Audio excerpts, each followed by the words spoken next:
G'day guys, Manish from Ivanhoe Cycles. I'm Darcy. Today we're going to talk about the 2018 Rocky Mountain Fusion mountain bike. So Darcy, first impressions, what do you think? Yeah, look, it doesn't sit anywhere in particular. It's a 29er hardtail that's well built from good solid stuff. Just a real versatile bike for a lot of different people. I mean, when you see a modern bike with Dior on the back, it's going to be good value. It's going to be versatile, but it's also going to be durable and not too expensive. Yeah, Dior's come a long way, Yep. especially this year. Like this new generation Dior is designed to take a lot more abuse than the older generation stuff. So if you do want to take this mountain biking, which it's fully capable of, you're going to find the gears are going to shift smoothly. It's going to be it's going to take all the vibrations, the impacts from true roots and rocks and all that. So, so the other cool thing about this is it actually has a stabilizer unit built into it. So when the stabilizer's off, there's a lot of chain movement, as you can see there.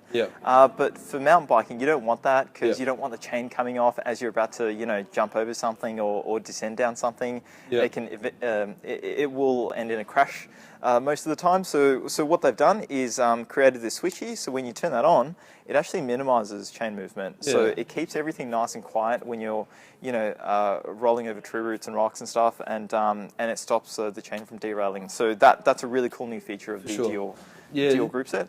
Something else that struck me about this, I mean, retails at $1,400. We sell this under $1,000, this bike, but to be able to get something with rock shocks in that price range, under $1,000, yeah, under $1,000 is phenomenal. Yeah, for sure. I mean, nothing wrong with SR Sun Tour, but that's what everybody's doing. That's under $1,500. So be able to get a rock shocks bike for under $1,000's unreal. And the great thing about rock shocks is, in a year, 2 years, 3 years, 6 years time, if you need to service it, we pull it apart, put new seals in it, and it feels like it's brand new again. It's all going to be there, and any mechanic's happy seeing that walk into the workshop. So definitely. I think that's really cool. Shimano brakes as well at this price point's awesome. Hydraulic brakes, yeah. Yeah, hydraulic brakes. You see a lot of Tektro, you see a lot of compromising with brakes, but Rocky Mountain haven't done it.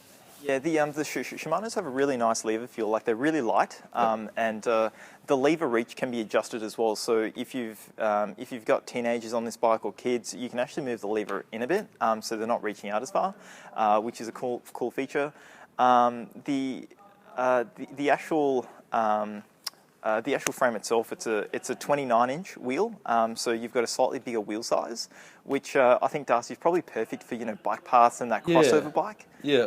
It even is something to commute on. I mean, if you've got like a 10, 15k commute, this actually isn't a bad bike to do that on, even if it is mainly bitumen. And a lot of that comes down to the fact that the tyres are probably better suited to commuting than they are to mountain biking in a lot of ways, which is the thing that I personally would change about this bike if this was somebody not for commuting but for Listerfield. Yeah, the tyres are they're a very low profile tread, which is great for really smooth compacted dirt and gravel surfaces, like say the Warburton Trail. It'd be perfect on that. Totally. But I'm with you. If I was to take this mountain biking, one change I would make is the tyres. I'd put more aggressive tyres on for sure.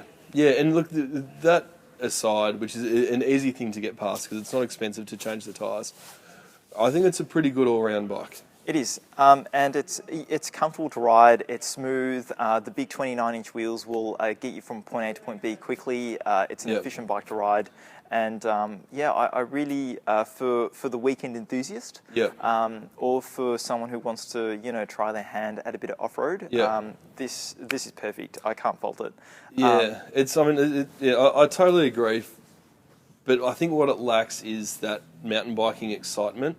And once again, I think it's the tyres that let it down with that. It's not, without those tyres, it doesn't look like an exciting, aggressive mountain bike. And something like the Giant Talon, which is in a similar sort of price point, even though the specs on this are better, that's got these big, chunky tyres on it. And when you see them next to each other, that's the exciting bike that you'd want to go mountain biking on. Yeah, definitely. But if we compare sort of nuts and bolts and specs, a far better package on this. For sure. Far better package. But Rocky Mountain's cool. And Rocky Mountain, all they do is off-road bikes. They don't do kids' bikes or road bikes or hybrids. Mountain bikes is all they do.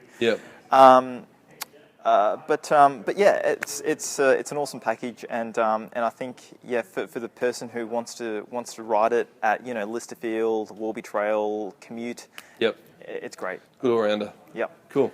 Excellent, guys. So that's our wrap of the Fusion, the Rocky Mountain Fusion. Hope you enjoyed it. Thanks for watching. Cheers.